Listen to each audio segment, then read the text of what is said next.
আমি এই বাড়ির জামাই। কি জামাই? আপনি আবার কার জামাই? ওই যে আপনি যার সাথে দেখা করতে আইছেন হের জামাই। তো ভাই এই চারপাশে এত মানুষ এমনি অস্ত্র মস্ত্র হলো এমনি দাঁড়ায় রয়েছে কে গাড়ির মতো করে? কাহিনী দেখি। এইটা গুন্ডা ফ্যামিলি। দিনে দুপুরে 2-4টা মার্ডার করা এগো বাম হাতের কাজ। চিন্তায় রাহাজানি, ধর্ষণ, এরা সব কিছু করতে পারে। মানে অত্র এলাকা তাদের নিয়ন্ত্রণে। ওই যে আপনি যার সাথে দেখা করতে আইছেন যে ওই ওই কি জানি আমার বোন নামে আমি ভুলে গেলাম। সর্বতী দেওয়ান আমার স্ত্রী। সে হইতেছে এই এই এলাকার ত্রাস এবং এখানকার নিয়ন্ত্রক।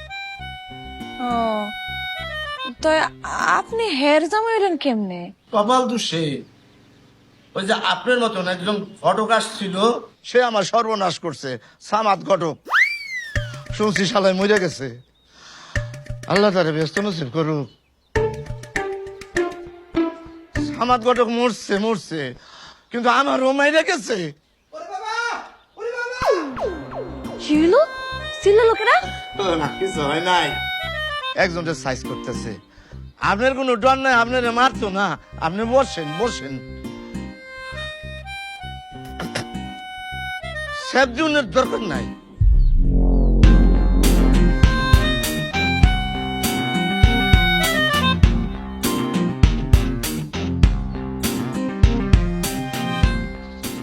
আসসালামু আলাইকুম।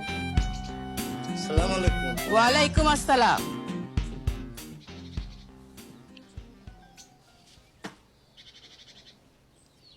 তুমি তো সামাদ ঘটকের অ্যাসিস্ট্যান্ট তাই না? জি। এই যে আমার একমাত্র বোন, নাম হইতেছে চাঁদনি দেওয়ান। তার জন্যই একটা নম্র, ভদ্র, শান্ত, শিষ্ট, হ্যান্ডসাম, সুন্দর পাত্র খুঁজে দেওয়া লাগবো। কিন্তু ইয়ে মানে আর কি বলতেছিলাম কি যে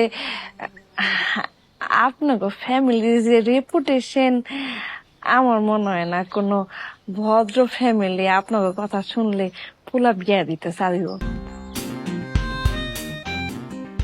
ওটা সমস্যা নাই আর কি। হাতের হলো আপনাকে তো বইন রাজি করা মনে।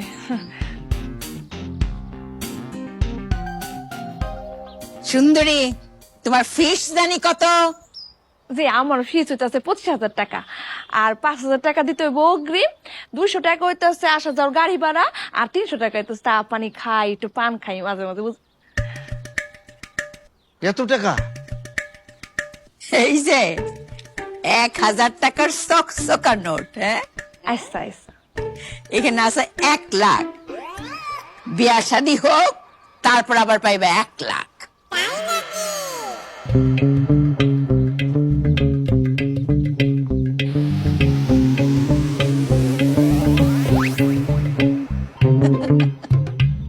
যেখানে নকল থাকতে পারে